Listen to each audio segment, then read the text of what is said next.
All right, this is the somewhat teardown of the 88 CR125. Still got to take the forks off and the swing arm off and get it down to bare frame.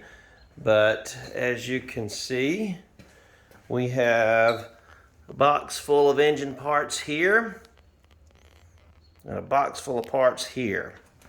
And over on the table here, I've got a couple of case halves. So, the rest of the bike will come apart this week, and we'll get started on it. It's still in very rough shape, but